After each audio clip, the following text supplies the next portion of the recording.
Greetings, friends, and welcome to another episode of The Mistake Zone, your weekly dose of our lives and the mistakes within them. My name is Jaren Wade. Joining me, as always, one of my best friends in the whole wide world, Matt Alba. Hey, Matt. Yo. How are you doing? Yo, I'm doing good. Matt, that's great. Matt, Mm-hmm. you know who else is doing great?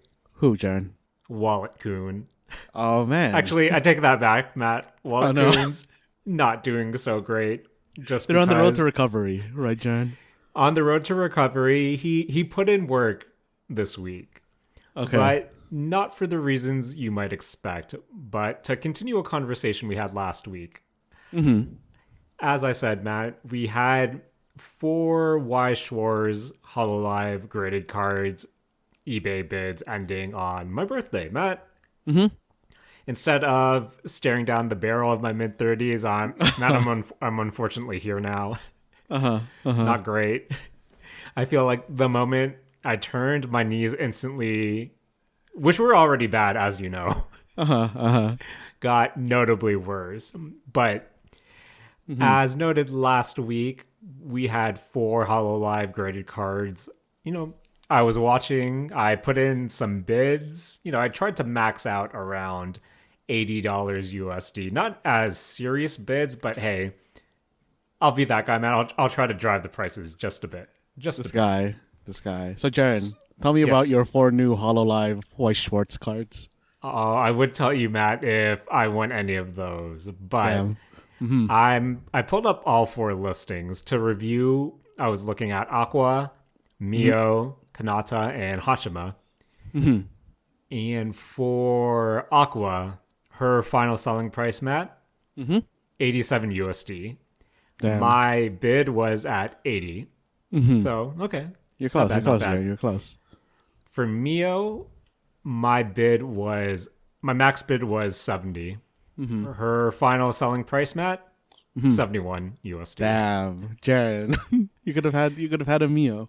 For Kanata, my max bid was 80 USD. Her selling price, 81. Oh, damn, Jaren again.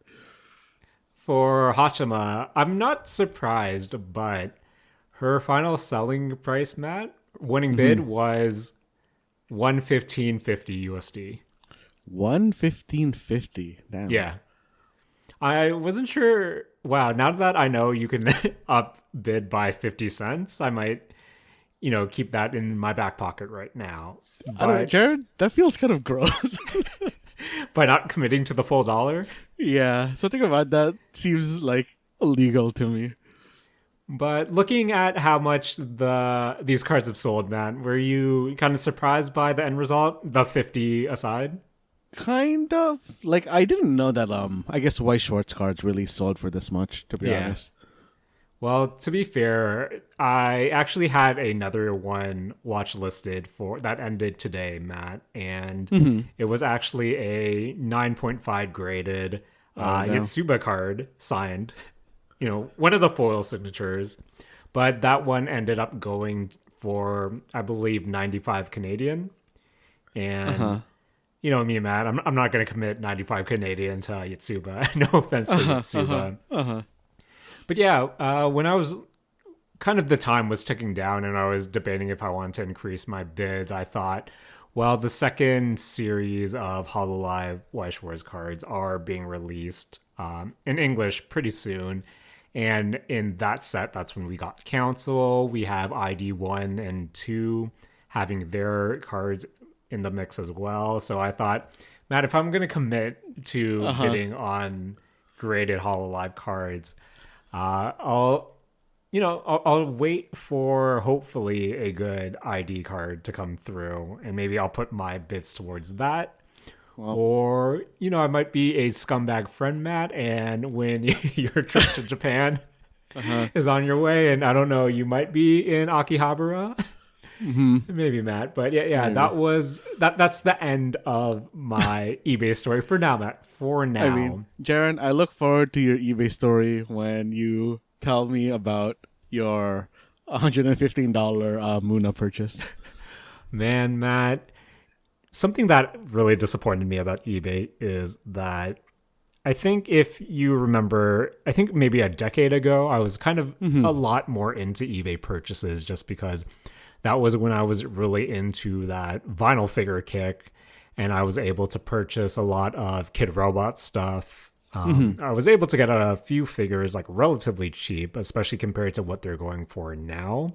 But what I just realized with eBay is that it didn't save my purchase history from back then, which kind of bummed me out just because I wanted to kind of see how much I had to dig deep just to see how much I paid for certain items. Because I don't know about you, Matt, but my eBay adjacent email that I use don't really maintain that email that often. So I have a bunch of not only old emails, but just a lot of unread emails. But yeah, I think not having that purchase history kind of bummed me out because, again, I've used the platform a lot, like a decade ago, purchased a lot, and coming back to it in 2023, I kind of wish I saw that. Maybe I'm missing something. Maybe there was some big change that happened because I think your PayPal account is now separated from it, but I don't know, Matt.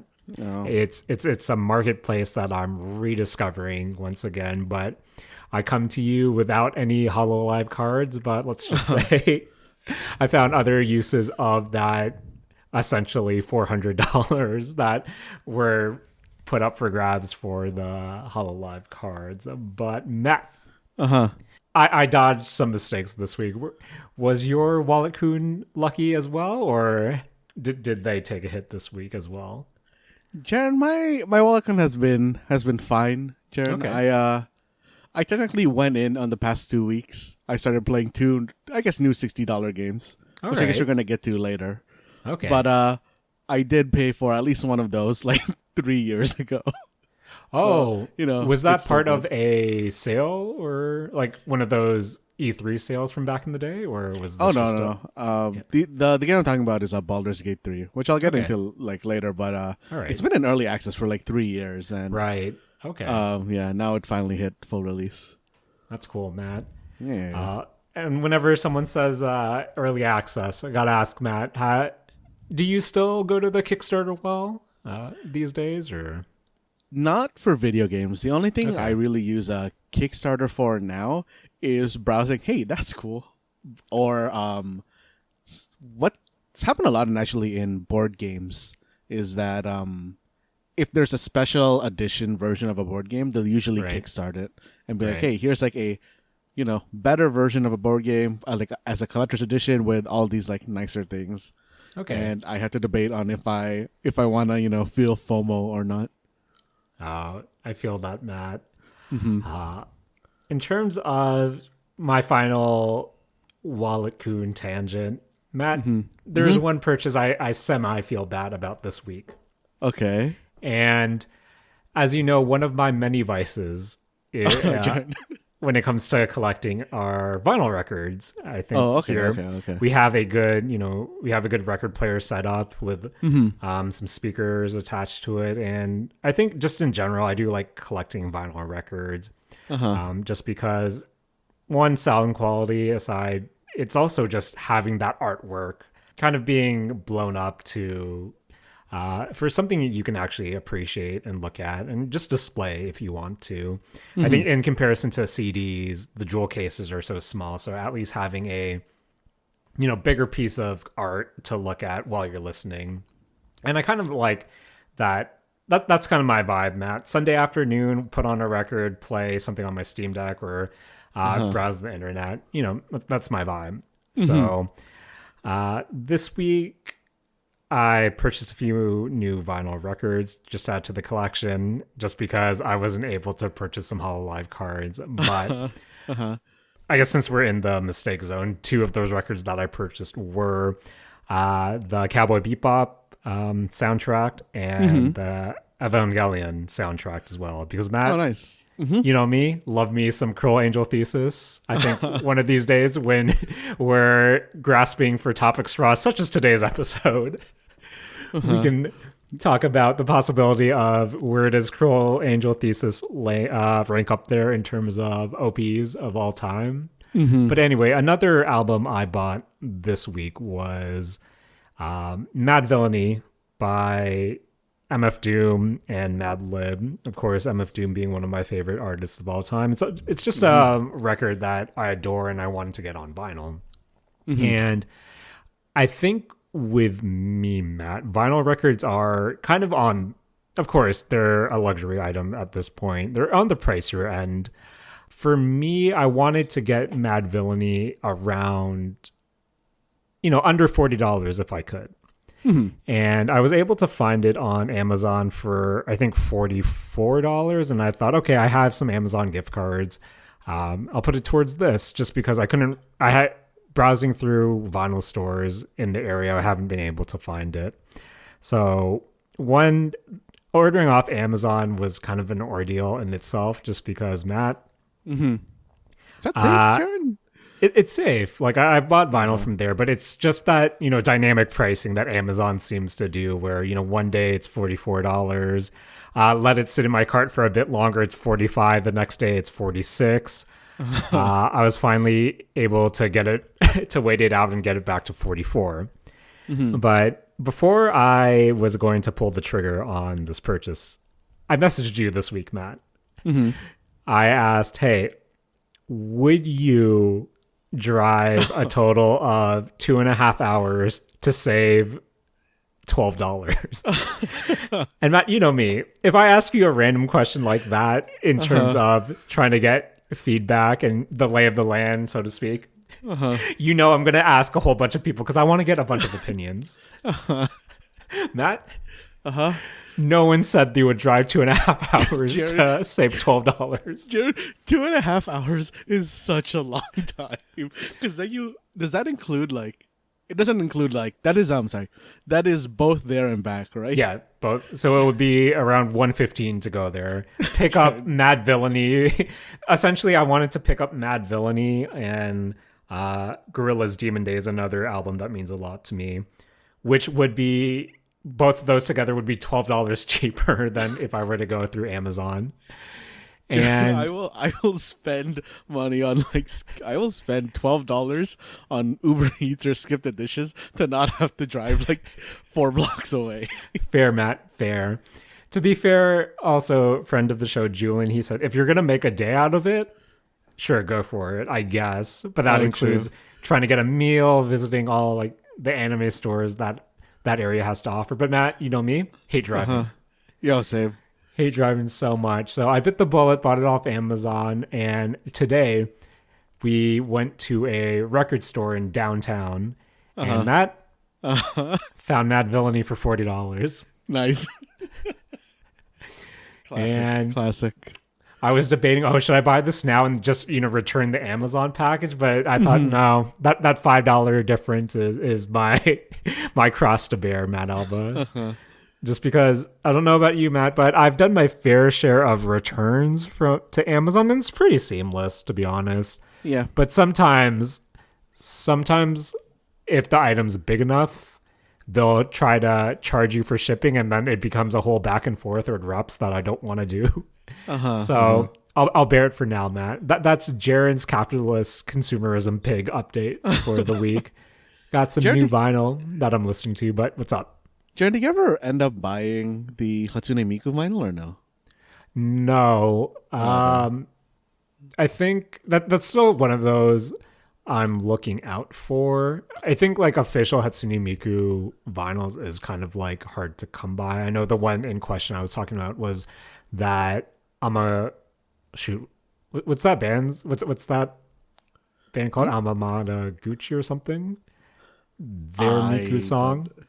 I don't know. Yeah, but I forget. But I do like that Miko song, so I was looking forward to that. But that's also kind of a hard one to find. But I'm sure there are official Miku vinyls by some Vocaloid producers in some capacity. But I bet those are few and far between, just because I don't think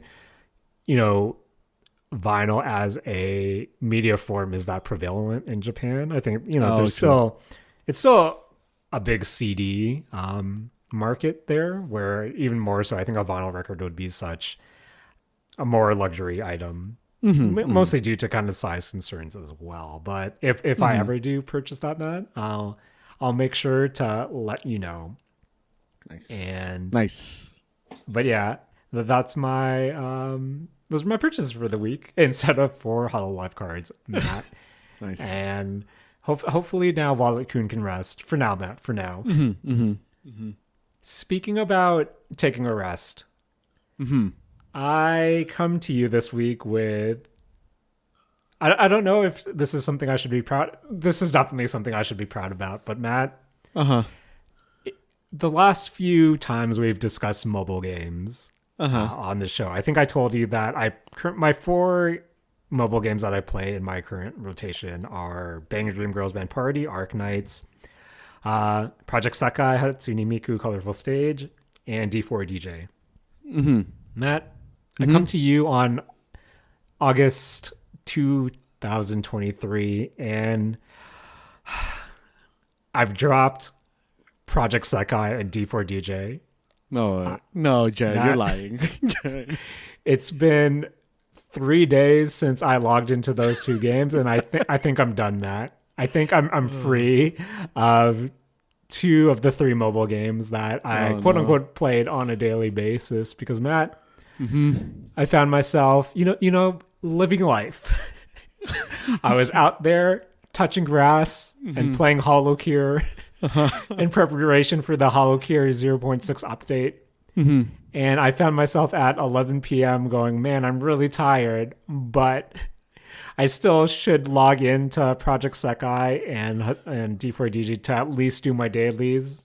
And then I started up Project Sekai, and it was a new team event, Matt. It was like a colorful, whatever their team PvP events are. And Matt, I hate those events in Project Sekai just because I always find these team PvP events to be, not only do you have to wait for your team to form, but you also have to wait to get matched up against another team of 5. And from there, you have to hope no one disconnects, because in a normal Project Sekai environment, it would take, a couple, maybe up to 30 seconds for you to connect. Sometimes it will time you out in the 100-second timer to be matched up with something. And if you can't match up with someone, at least in Bang Dream, when they do the team PvP events, if you can't queue up against another team from the opposing choice, it's essentially a spot fest, essentially. Yeah. And if you can't find someone from the opposing team, they'll just match you with against another team compiled of your choice. But yeah, in Colorful Stage, Project Sekai, if you can't find an opponent after 100 seconds, it just boots you back to lobby. And it's an event I really don't like playing just because I find the time to actually play to be very notably long, so I just didn't bother. And then when I didn't log into Project Sekai, I thought, honestly, I don't really care for D4DJ at this point. Oh, no. As much as I'd be looking, in any normal capacity, Matt, I'd be looking forward to their Nier Automata collab, which has happened in Japan, would be coming to EN soon. And for Japan, they just announced A Rascal Doesn't Dream of Bunny Girl Senpai collab as well. And Matt, you know how much I love the Bunny Girl Senpai, but don't love Bunny Girl Senpai enough to log into D4DJ. So, oh man, Matt, I've been clean for 3 days, and now... Jared, isn't that the exact same amount of time you've been in your mid-30s? Is this what going into your mid-30s does, Jared? It makes you stop playing gacha games? I think it does, Matt. I think it does. And I'm still playing Bang Dream. I'm not fully clean yet, Matt. That's for your late 30s. That's for my late 30s. Matt, does that mean I'm late 30s next year? Just because I kind of think about how much the 7.0 update to Bang Dream Girls Band Party will change kind of how progression is handled as well. Where I think it will resemble a lot of D4DJ, where all of a sudden getting dupes of a 4, or when they introduce the 5-star characters, is kind of going to be important, just because you can power up feed that to the original card that you had to make it stronger. And man, I'm not about that. I'm not about that. So I'm sticking to it, Matt. Once the Chainsaw Man collab happens, I think I'm done. But as I said, Matt, playing a lot of Hollow Cure just to get ready for that 0.6 update in, I think, 10 days or so. I think that's something we can talk about more in depth. But speaking about Hollow Cure, gotta check in, Matt, before we get into some real big boy games. Okay. Do you have all the achievements in Vampire Survivors still? I definitely do not, Jaren. Let me open up my Steam real quick and see what my achievements are sitting at. I'll do the same. Oof. Jaren. Yes. Jared. Okay, so I organized my Steam by recently played. Right, same. And my Vampire Survivors isn't even in this year anymore. Oh no, Matt. Oh, Jaren, so I'm taking 83%. it you didn't buy the latest DLC. I did not buy the latest DLC. Did you buy it? Yeah, Tides of Foskari, the kind of fantasy-based DLC. I purchased that. I think that came out around the time when we were on vacation in Japan, but Matt, I'm looking at my achievements right now. 169, nice. Out of 190 achievements. Matt, I'm missing 21 achievements, and not sure I can do that. Matt. But it's the dream's dead. The Vampire Survivors dream is dead. Like, not to get into it, just because, of course, with Hollow Cure, it's another. I think we discussed this before. Hollow Cure is still within the. I don't even know what the genre is called. What did we say we'd call it? Bullet Heaven, whatever, Bullet Heaven survival like or whatever. And I think it's just the time commitment that's kind of getting to me now, where especially playing so much Hollow Cure right now, even with the stages being 20-minute time limits, I think something weird about playing Hollow Cure, especially on the Steam Deck right now, is one, it's not native to Steam. That's coming with the 0.6 update. But I think there's something about playing it on the Steam hardware as of now where I tried timing it, and I feel like 1 second in game for Hollow Cure is the equivalent of, I think, 2 to 3 seconds of real time. So even though a Hollow Cure session is 20 minutes gated, I think just performance wise, it's running a lot slower for me. Oh, I never realized this. Okay. I don't know. I should really check it out on actually play it on on my PC just to see how the time equivalent is. But yeah, right now I feel like time goes notably slower on the Steam Deck. And of course, it's just performance, where if I have Hollow 5 on, say, I think any of this, especially stage 3, by the 15-minute mark, by the 18-minute mark, Matt, it's chugging pretty badly. And I see. It's hard. The only reason I'm not playing it on my PC is just because I started on the Steam Deck, and it's pretty hard to kind of, from what I understand, change the saves over from my Steam Deck to my PC, where I'd have to actually find where the save is. But even then, I'm not sure if the 0.5 updated made it a lot easier. But even before that, you had to use like a save file converter or something. But apparently when 0.6 launches in 2 weeks, it will just read your save automatically and then convert it to a Steam save that can be saved to the cloud, which I'm looking forward to go back and forth between my PC and my Steam Deck when needed. But yeah, we can get into Hollow Cure when that update comes out. But yeah, Matt, as with Vampire Survivors, it was a game I was so high on. We were both high on last year.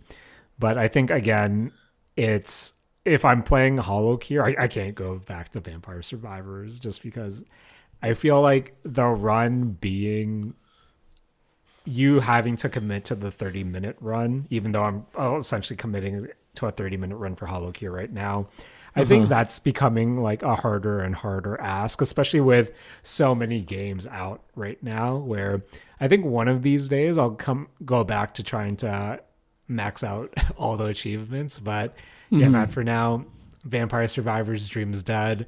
The trading cards, isn't really enough to bring me back. I know local co-op is coming soon, and that could be cool, but not for me right now, Matt. Not for me. Jaren, and I guess not for you either. Yeah, I mean, Jaren, we can always go to the new hotness of Halls of Torment if we. I don't know what that is. Oh. Apparently it's the latest Jaren. It has more roguelike elements, and I know you love those. I do love those, Matt. I do love those. But Matt, enough talking around video games. Let's get to those big boy games that you've been playing this week. Matt, you said it at the top of the show. We have some Baldurs Gate 3, that current hotness. But we also have some Remnant 2 that you told us about last week. Any particular place you want to start this week, Matt? Jaren, I actually want to, start off this section by saying I am going to talk about the final fight in this game. Remnant 2, correct? Of Remnant 2, yes. So I guess it's going to be a very spoilery thing for the final fight. Yep, we'll mark it in the timestamps. We'll say it here. Check out the timestamps if you don't want to spoil Remnant 2 and just want to get to Baldur's Gate 3. But Matt, as someone who will probably never play Remnant 2, yes, what about the final fight made you want to talk about it this week? Jaren, I absolutely loved this final fight. Oh, okay. I think it was one of my favorite final fights in a while, actually. And when I went, I wanted to go online just to, see what other people thought about this great fight I really, really liked. And apparently this is a very, very decisive fight on whether you liked it or not. When I was reading stuff online, it was a very 50-50 whether you thought this was a really good fight or a really bad fight. Okay. Can you see why people would think it's a bad fight? Or 100%. I 100% understand. Taking a step back and kind of reading these people's comments, I 100% understand why this is a bad fight or why a lot of people don't like this fight. Okay. But Matt, set up the stage.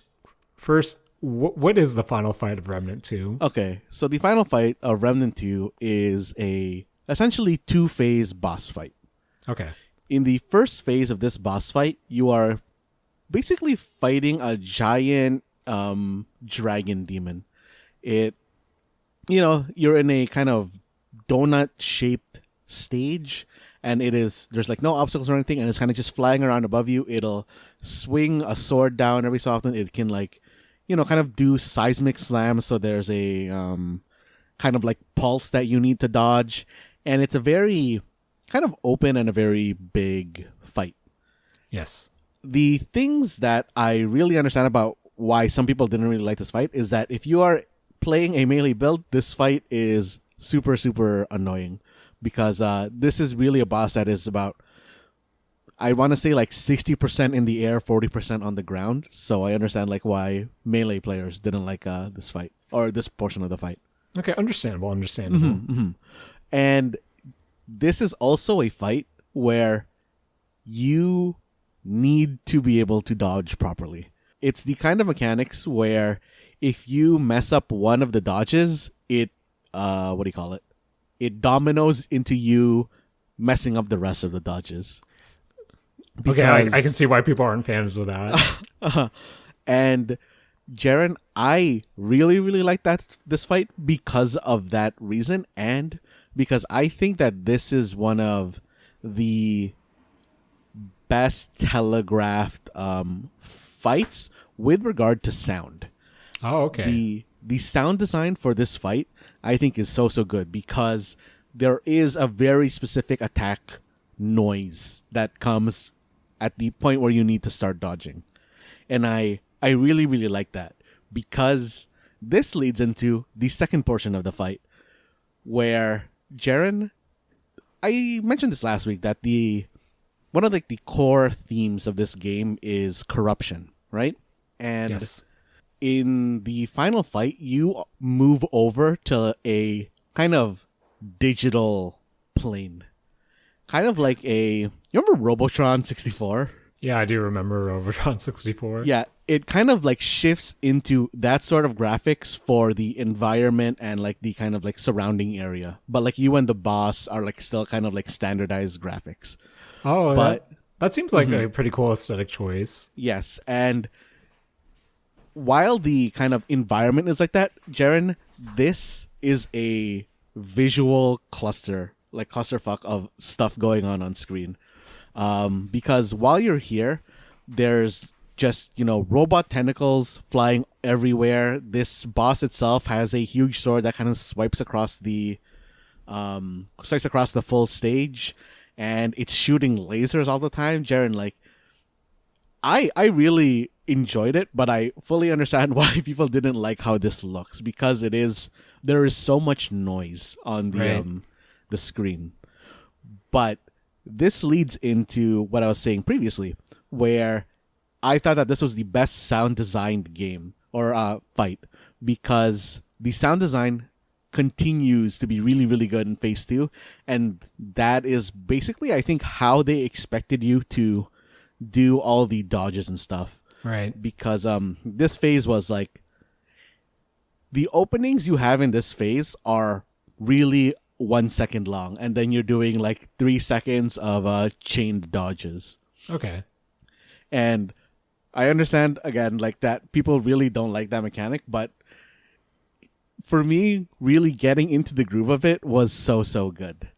And Matt, from what you're saying with how sound is so important for kind of these fights, that sort of reminds me, dare I say, of a rhythm game of sorts. Jared, it's so good. Jared, you know what? This fight's basically Rhythm Heaven, the game, or the boss fight. That's pretty cool. And I really, really like that. But actually, one thing that disappointed me about the end fight is that I kind of wish it was 3 phases. Oh, really? Yeah, because there's a mechanic I really, really like that's in the second phase, which is just like most boss fights, they have like their opening moveset, and then like in between like the 70-50% mark, they have a different moveset, and then like it changes again towards the like last 30% of their health or whatever, so, right? Yes, standard boss flow. Yeah, standard boss flow. And when the second phase boss gets to below like 40-30% ish, it starts doing what I wish was a separate like full phase. Oh, okay. Which is that, like I said, this is a corruption thing. You're in a digital space. But one of the things I really kind of liked about this fight is that at that point in the fight, it begins to transition back and forth between phase 1 and phase 2. Oh, okay. That's really cool. And I think one of the like really fun things is that it starts the attack in one phase, it flashes the screen, does like a, that kind of visual glitch of like turning a monitor on or off or something, like an old school monitor on or off or something, and then you're in the other fight, and that's where it continues that attack. And yeah, that would be a really cool stylistic effect for an entire phase. Mm-hmm. And I'm guessing it's just feels a lot shorter, that you don't really get to have it all sink in. Yeah, like I feel like I wish that was its own phase, because I don't know, I really, really liked that aesthetic of, hey, here it is, it's gonna swing. Oh, it played a sound from phase 1, it transitions to phase 1, and then you have to dodge the phase 1 attack. Okay. The phase 1 thing a bit. It kind of starts like putting down kind of like AoE markers, and then you switch back to the phase 2 version of the fight, and the equivalent AoE markers are in the phase 2 version of the fight. Nice. And I don't know, Jaren, this fight was just, for me, so unique and so fun, and getting all the dodges down was, I don't know, really, really fun for me, because I didn't feel like the dodges were kind of like, oh, this is a kind of bullshit way to time everything. I just thought it was a very well choreographed fight, and I really, really, really liked it. Okay. So this brings me to 2 questions, at least 2 questions, Matt. So you did mention that for the final fight, aesthetically, it does go back and forth. And within the second phase, you do have this digitized version. Mm-hmm. And forgive me if it's slipping my mind because, of course, I'm old now, Matt. Uh-huh. But with Remnant 2 being such a mishmash of these different, environments and I guess art styles, was the digital aspect something really prevalent throughout the game, or was that just one of the later game biomes that you're really experiencing, or is it just something completely new for this final fight? It is one of the later game biomes that you experience, but Okay. because like this was the kind of big bad that's messing with all the other worlds, whenever you would fight something related to it in the other worlds, they would have the kind of digitized glitching effect on them. Oh, and I guess that ties to the corruption aspect of the game. Okay. And Matt, you trekked through, to you at least, a really good boss fight, solid boss flow, good sound design. But Matt, you get to the ending. How satisfying or not satisfying is the ending to Remnant 2? Jared, I'm gonna be straight up. I don't understand the ending for this game. Okay. Because what they did is that, like, they're kind of talking about how they don't want to reset the world and how this whole fight is about not resetting the world. And then they reset the world and then they unreset the world. And I don't really understand what the purpose of it was other than, and now you can play the DLC whenever it comes out. Right. But, Okay. I don't know.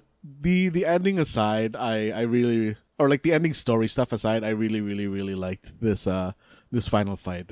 It was like a 11 out of 10 boss fight for me. Nice. Okay, Matt. So since we talked about it from last week, any other moments that stood out to you, or was it just that final fight that really left a lasting impression? There are a couple other things. Like, I kind of like the sort of like Dark Souls-y mechanics that I've found again. Like, hey, finding a... I noticed before that there are like, these NPCs who are sleeping. And it's like, okay, cool. Like, that's weird. This boss is sleeping right now. I can just like wail on it for a bit. Or like, whatever NPC is sleeping or whatever. And it turns out that later on you can get an item called a Dreamcatcher. And you can attack these bosses or NPCs who are asleep with this Dreamcatcher to fight alternate versions of them and get, alternate drops and stuff. I thought that was like a really... That's really cool. Yeah, I thought that was a really nice mechanic and a really, I don't know, cool thing. And I hope that the DLCs expand on it a bit more or like add more NPCs that you can use it on. That's actually a really cool concept where I think for a lot of games of this type, not necessarily Souls-like, but, these grand adventure games where I do like the idea of even not major pieces of DLC, but like through, your updates, your maintenances, your quality of life improvements, just inserting new NPCs that you can or like new mini bosses that you can fight. And I think with that sleeping aspect plus the Dreamcatcher that you said, I think that would be a cool way just to introduce, here's like a new enemy to check out, seeing what their alternate can do. And I think that would be really cool. And Matt, final question though. You know me, Matt. I love my video games with that extra cheese.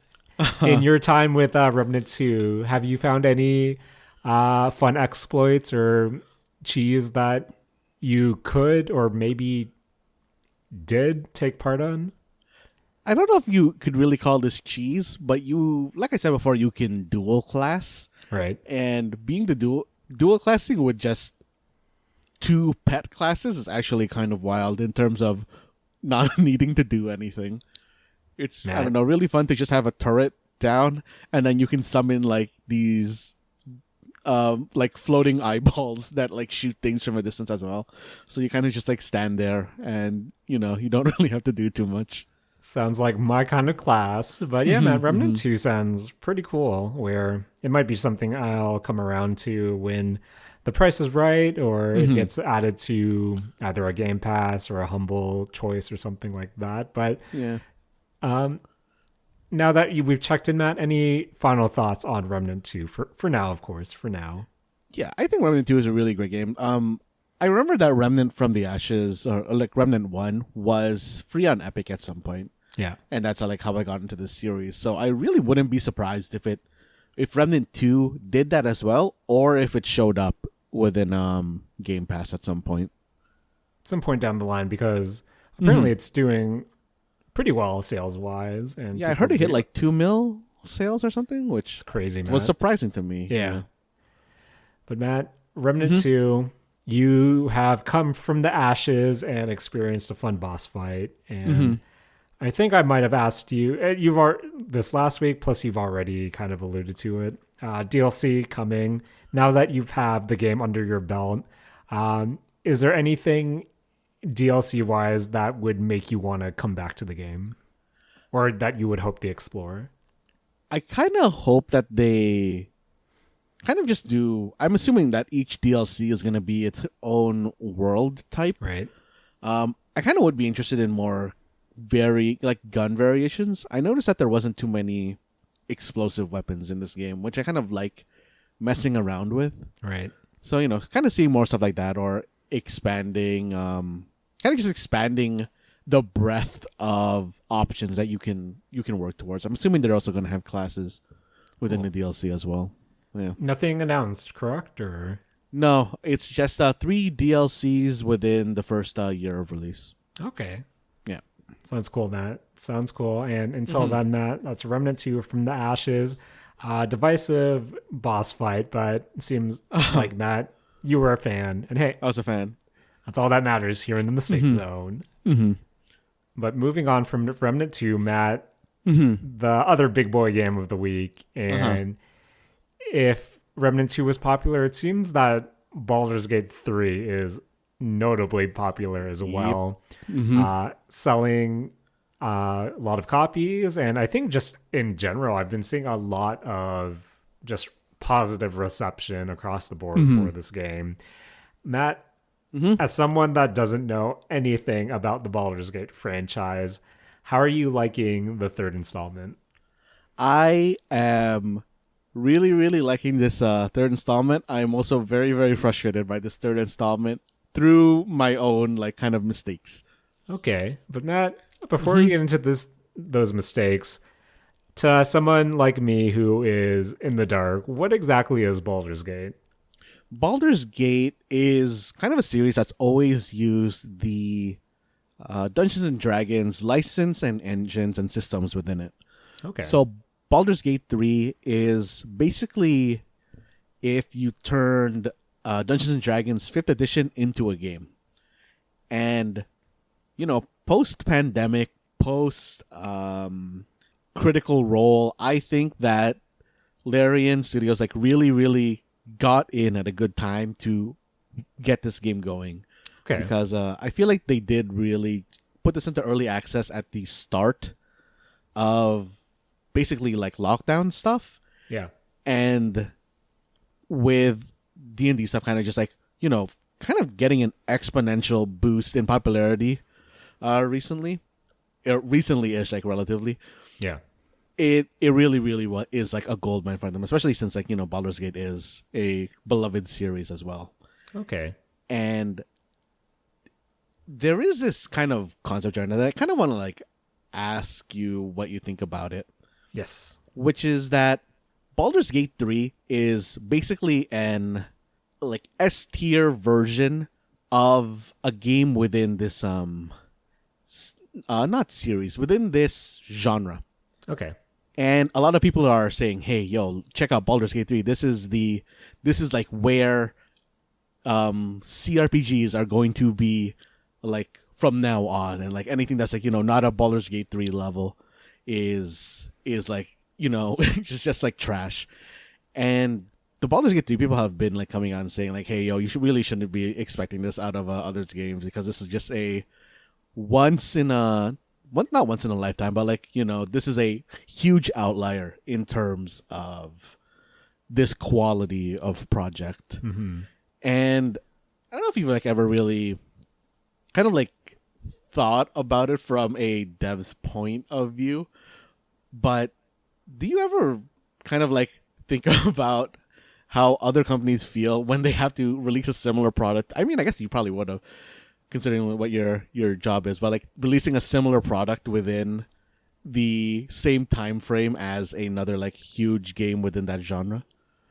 I feel like when you were describing kind of the scenario that you were painting, Matt, for some reason, all I could think about was Animal Crossing New Horizons, another game that kind of came out right when the pandemic was in full effect, when lockdown was really going into full effect. And thinking about how, post pandemic, or what we perceive as post pandemic, we do see the result of people getting inspired, or game studios getting inspired by new, like Animal Crossing New Horizons, and then taking a crack at, oh, here's our life sim, here's our farming type game.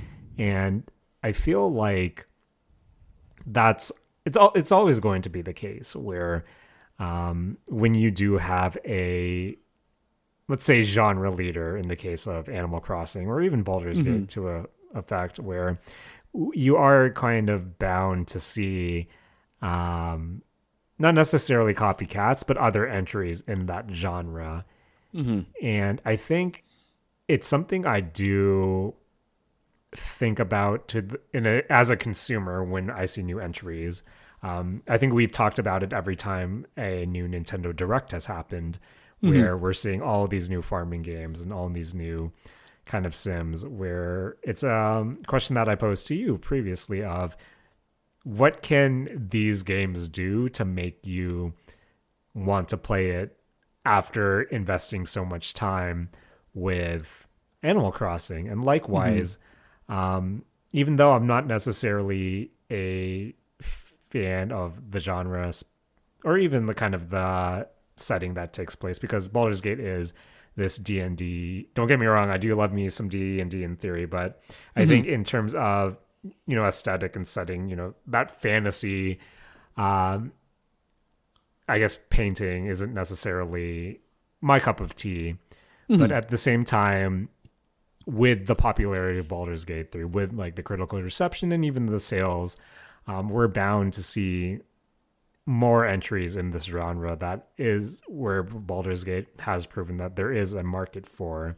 And again, it comes to that question of quality of how does it compare to the market or the genre leader? How does it compare to the Animal Crossings? And now how does it compare to the Baldur's Gate 3, where I feel like it's different from my perspective, just because I don't necessarily have, let's say, if a new CRPG comes out and everyone will compare it to how was the quality of Baldur's Gate 3, I think as someone who doesn't have that point of reference, I'd still be more inclined to check it out, especially if the aesthetic, or if the setting, if like the characters speak to me more than, say, something from Baldur's Gate 3.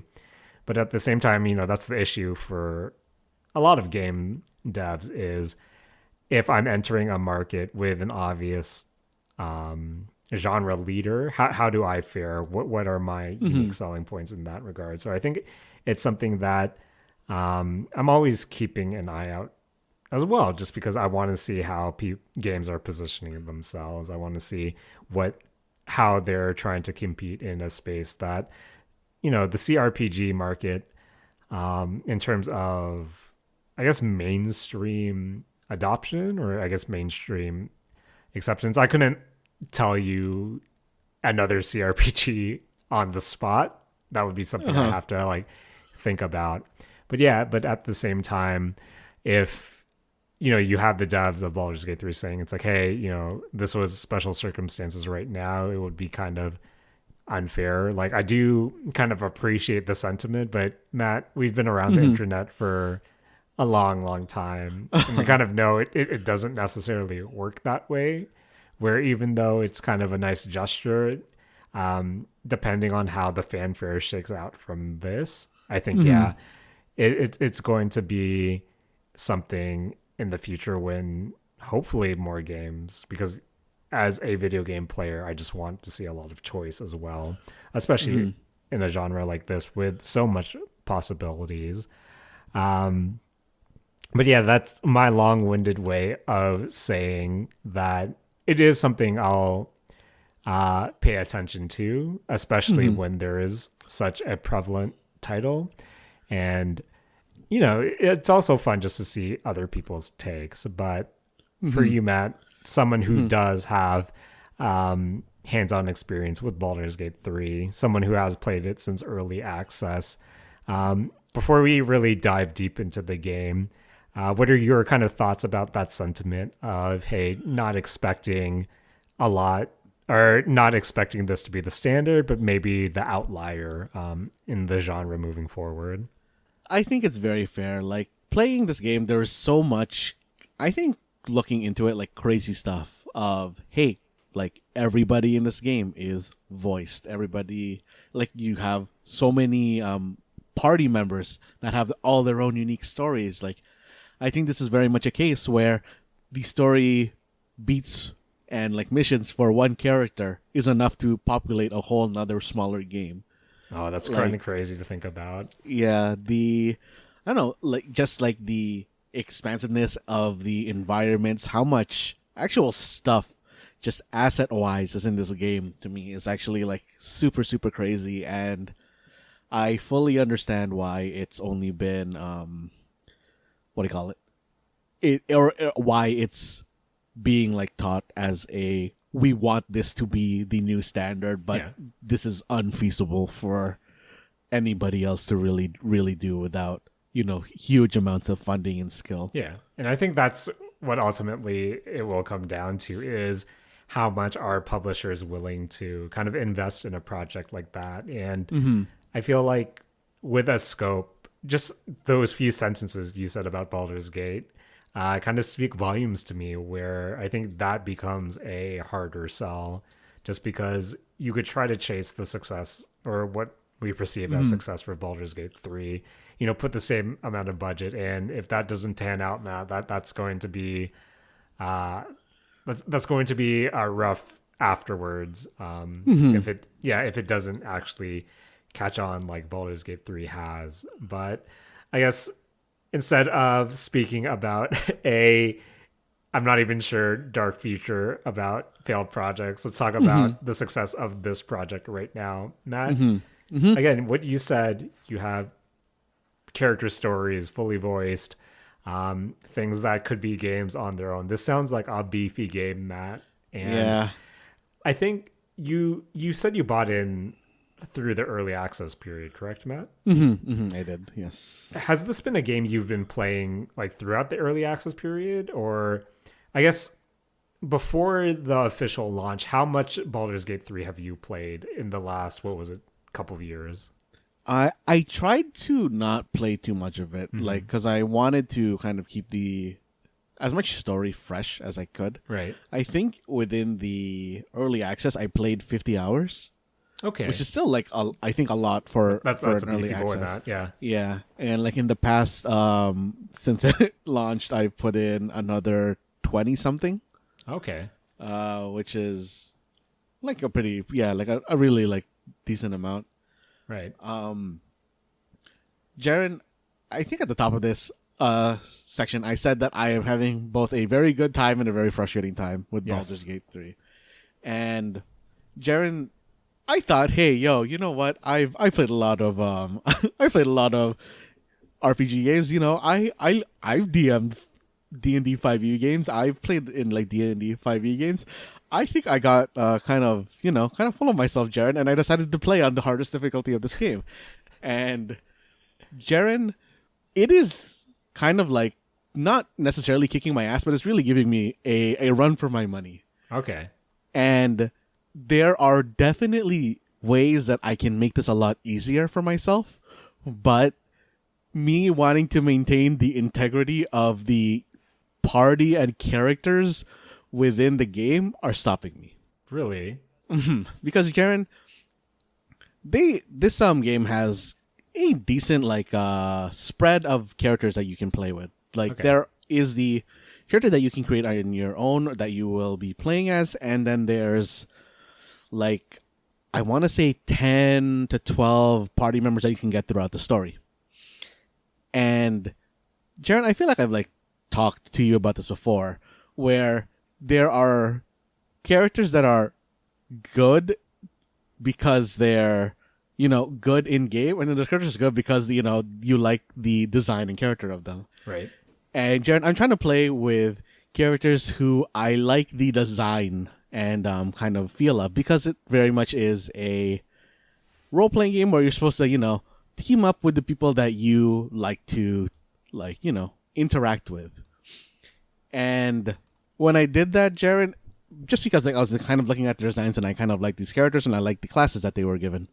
Jaren, these characters really don't groove with the way that I like to play my character. Oh no! Because Jaren, I've mentioned before that I kind of like to play kind of like jokey badass characters when I'm playing these kind of games. Okay. Jaren, half the party doesn't groove with that playstyle because they're very either uptight or they're very like, yo, we're evil and you have to do the evil thing. No, that doesn't sound good at all. And Jaren, the party that I've also put together, coincidentally, it is of party members that don't like each other. Of course. And Jaren, okay, one thing that I also like, there's a lot of overlapping roles within the characters that I also like playing with, so I'm really, really kind of hampering myself in terms of how I'm playing on the hardest difficulty. Okay. And Jaren, I want to know your opinion on something like this, which is so, like I said, these characters have a lot of overlapping roles, but what Baldur's Gate allows you to do is to basically freely respec, or not freely, but like you can fully respect any of the other characters to suit your needs. So like this character who joined you as a cleric, you can repurpose them. You can go to like a talk to like an NPC that allows you to respect people, and you can turn them into a barbarian, for example. And Jaren, doing that feels like I'm violating the character, because as you would go through their kind of like scenes and stuff, they would still be acting like they're a cleric. Right. And Jaren, that feels illegal to me, so I don't do it, even though it would make my life a lot easier. Matt, I kind of know where you're coming from with that sentiment, just because I think it's the idea of immersion breaking, just because when we play, at least for me, I do like to kind of not necessarily rewrite a story, but guide those characters along the set path that the developers intended for them to be. And I feel like if class changing in this situation actually affected it in the cinematics or in the stories being told, like say the cleric became a barbarian, and during his cleric story, if they actively acknowledge, hey, you're a barbarian, you're kind of going against this, and if I'm not asking for like a total rewrite, but just sort of a tiny acknowledgement about that change, I think that would go kind of a long way to make me feel good about potentially class changing. It's my tried and true, going back to this Matt, like the persona stuff and like the romances and the social links there, where as much as those stand along on their own, like they ultimately don't really influence the main story to the degree. And I think that's where my immersions get broken a lot, where I'm dating Haru in Persona 5, but all of a sudden me dating Haru, a member of my party, means nothing to the real story. There's no acknowledgement. And I think that where you, for all intents and purposes, dating someone in the Persona games is purely kind of fan service that doesn't necessarily have any narrative impact. At least overall, where same thing with what you described in Baldur's Gate 3, where you can fully change the class, but that's even though that has gameplay implications, and as you said, makes your life a lot easier, it doesn't necessarily have the enough story implications for me to sign on it, where that to me that's a second playthrough thing. That's where I have my headcanon already established. let's go through my what if. And Uh-huh. but still, in the back of my mind, it would be kind of weird though. But I guess, are you kind of in a similar boat, Matt? See, sort of, but I was actually thinking that I don't think I'm gonna do a second playthrough of this game just Right. because of how big this game Yes. is. This is like that kind of game where I want to go through once, get my story that way, and then go online and see, hey, what alternatives could there have been? Right. Okay. But Matt, you said at the top that, Baldur's Gate 3, this is a D&D, a game within the D&D universe. And I kind of hear that a lot when people are talking about, I guess, CRPGs in general, where, this is either adjacent, similar, this, lifts elements of, you say, Dungeons and Dragons. And while, we've done our own Saturday morning adventures, in the context of video games, Matt, what does, lifting or being in the D&D universe, what does that actually mean to the gameplay itself? Like, what actually is this game? What's the gameplay loop? What's the combat mechanics? Like, when someone says this is a D&D game, what exactly does that mean when it comes to video games? Just because D&D to me, that's, pen and paper, that's us playing with a DM, that's letting our imaginations run wild. But in the context and I guess confines of a video game, what does that D&D name mean to it? So, I mean, just of course, of it being a video game and there being, a finite amount of stuff that you can cram into it. Yeah. Compared to a D&D campaign, you are going to be far more on rails here. Yeah. Like, it really is more of a, okay, go here and then go to one of these three places, resolve the story there, and that can cascade back, like, to your other stories. One of the things I actually really, really appreciated once I noticed it is that when you decide to do stuff, changes when what happens within the world. Because within my solo game, there is a encounter where you have to help these people kind of fight off these gnolls that are attacking them in a cave. I had done that maybe 2 or 3 rests into the game. I think that this is going to be governed by rest. I'm just kind of like guessing there. Okay. But I was playing co-op with some friends, and we got to that mission far later, and it turns out everybody in there was dead by the time you get to that mission, which I think is like kind of a nice change, because I noticed a lot of those kind of things across the game as I was like playing them. And as far as the D&D stuff goes, it very much is using all of D&D's mechanics. You do have the kind of, hey, when you're creating a character, you're going to divide your stats between like strength, dex, con, intelligence, wisdom, charisma.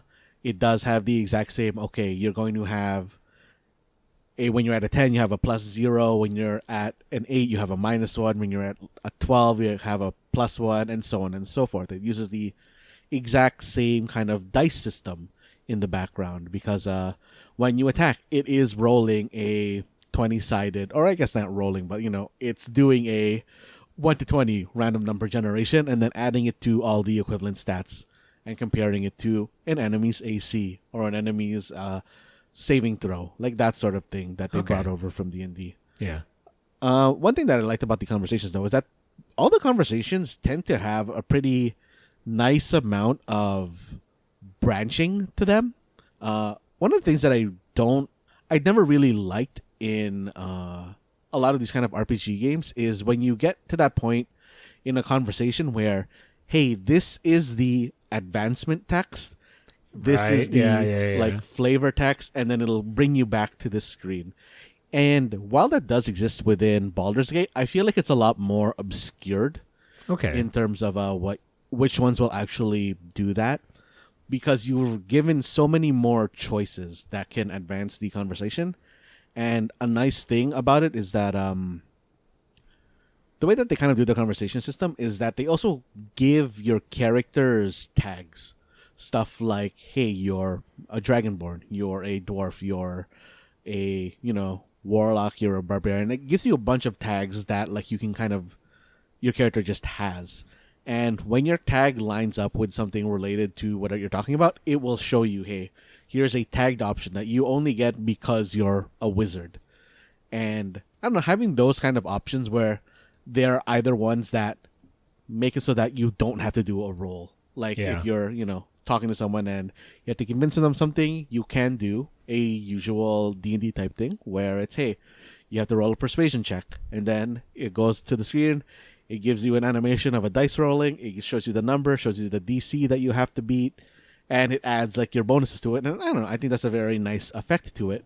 Or you can just be a wizard and convince them because you're so smart already and you don't even have to worry about the roll. It's nice having that kind of, bonus for a choice that you made earlier on that is now paying off now. Yeah, I really like that when even, light RPGs and say like in the Bethesda games, like do stuff like that where I do like having those options that kind of really pertain to your class or your origin story that kind of make it really feel like your character. But Matt, when you said you have tags, my degen brain immediately thought, man, I want like an anime adjacent CRPG, and my tags. Where's the romance tag? Where's the slice of life tag, Matt? Where's the gal tag? Where's the gal tag? Where's the Yuri tag? Not gonna lie, Matt, I just looked up some manga just to see what tags I could lift, and nice. Didn't have to do that, but yeah. So you're kind of breaking that down. When it comes to, I guess, combat, is it? I guess how do combat situations turn out? Is it maybe in my mind I'm thinking something turn based usually, but yeah. What's it like in Baldur's Gate?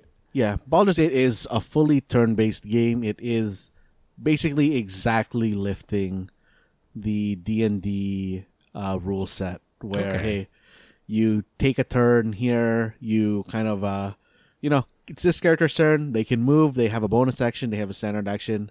You can use those like however you wish to attack, cast spells, reposition, or like, do basic things like pick up stuff or shove somebody or drop something, pick stuff. I said already, pick stuff up, but like you kind of go through the exact same motions. And Jaren, these battles are all so crunchy. Like there's so much.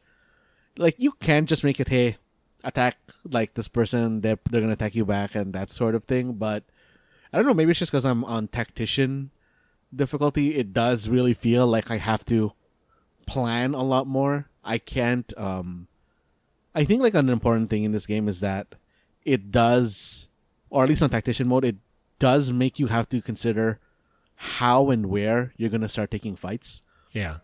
Because there are kind of, I think, spells, like utility spells for the most part, that are more so D&D role-playing spells. Okay. Stuff like, hey, minor illusion or lights or stuff like that, where I was really questioning how useful they would be within this game itself. And they do have to make some changes for it being a video game. And one of the ones that I kind of actually really, really liked is that, hey, minor illusion, instead of it kind of just be you kind of freely using it however you want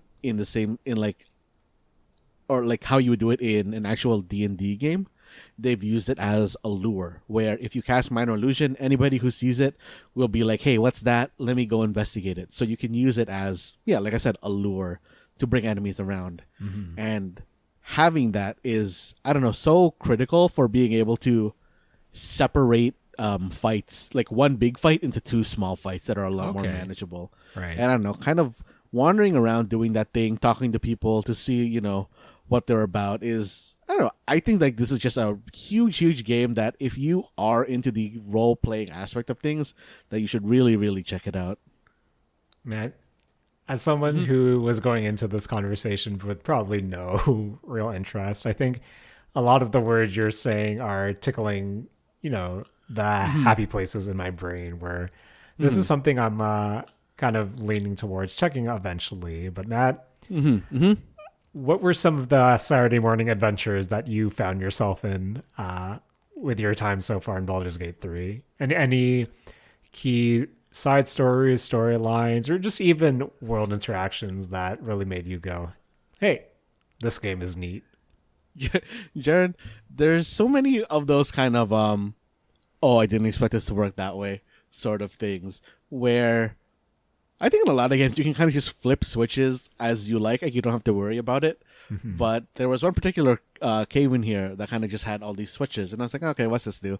Turned it on, and then a statue of a bear kind of started glowing, and then it just started shooting lasers at me, and I wiped, and I hadn't saved prior to the...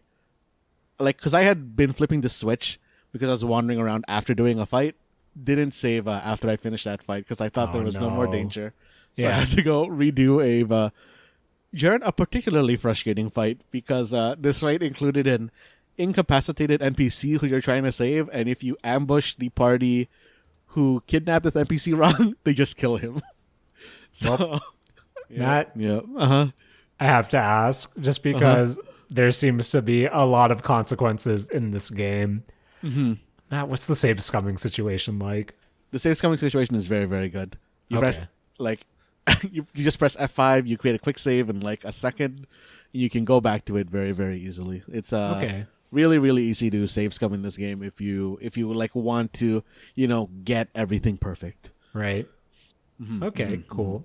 And Matt, you said you have a band of misfits following you around. What's your party looking like, Matt? Matt, what's some of the party drama you're running into as well? Jaren, I have a Githyanki named Blyziel and a cleric named Shadowheart. They hate each other's guts. I have a warlock who's been hunting a demon. That demon, also in my party, also a character I really like. Okay. They, of course, hate each other's guts. I have this really powerful kind of wizard who I want to keep in my party, but he has this issue where he has to basically eat a magical item every few days. So I've relegated him to the camp because I don't want to pay that cost. Fair enough, Matt. Jordan, I found a dog that kind of hangs out in my camp, so that's pretty cool. Okay. In terms of party size, how many people can you roll deep with? Your active party is only 4 people. Okay. So, which is, honestly, I thought kind of small, even from the start. I was really hoping for 6. Yeah. But the dynamics kind of still work, and I don't know. They kind of give you also enough warning ahead of time to say, hey, this quest line is going to be very benefited by having this party member with you. Okay. So, and it's also very easy to switch. You can switch on the fly in essence. Okay. So there is so much kind of quality of life that lets you easily do things if you want to play out the story that you want to play out. Okay. Matt, you're selling me on some adventures right now, and this seems like another beefy title that you can probably check in on and off throughout the year.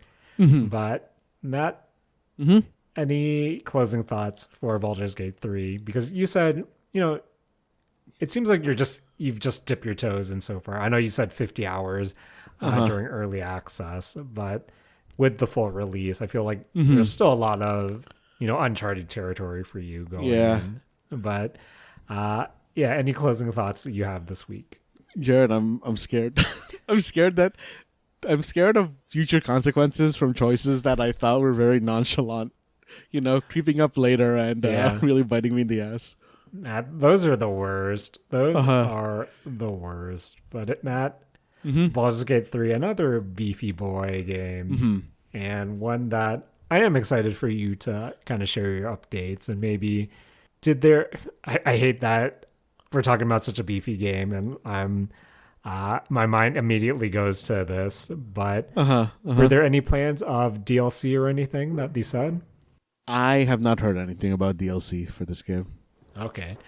I'm not sure if you heard that in the background, but my dog is having a nightmare. But I believe that's her reaction to me talking about DLC for a beefy game that probably doesn't need it anytime soon. But Matt, that was Baldur's Gate 3, and really looking forward to checking in with you in the near future. Yeah. So Matt, Jared? Another kind of beefy episode with some beefy games that we got to talk about. I know right now when we're recording, EVO is going on right now. So I think anything we bring up will probably be well established by the time this episode kind of goes live. Just scrolling through, the news right now, I see that Street Fighter 6 is getting a Teenage Mutant Ninja Turtles collab, mostly for the, your character avatar with, I guess you can dress yourself as a Ninja Turtle if you wanted to. Looks like you have to buy that costume, Matt, which I'm not surprised. Capcom releases that AKI or Aki trailer or teaser trailer for their next character. We have some new Tekken characters, new Guilty Gear characters, Matt. Got to mention it. Idol Showdown, Usada Pekara, new playable character. I saw Muna was a character assist, immediately closed the trailer. Have no intentions of playing that anymore. But yeah, Matt, another episode of The Mistake Zone. Matt, of course, want to thank you, as always, for joining me this week and editing this episode.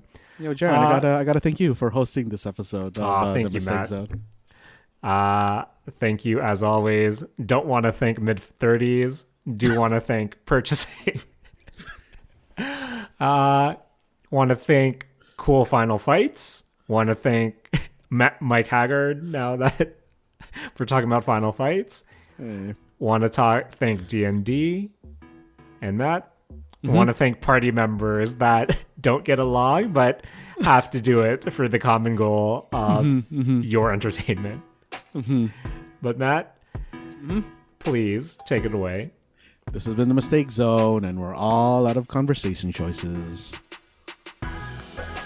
Matt, and hopefully those conversation choices don't bite us in the butt in the near future.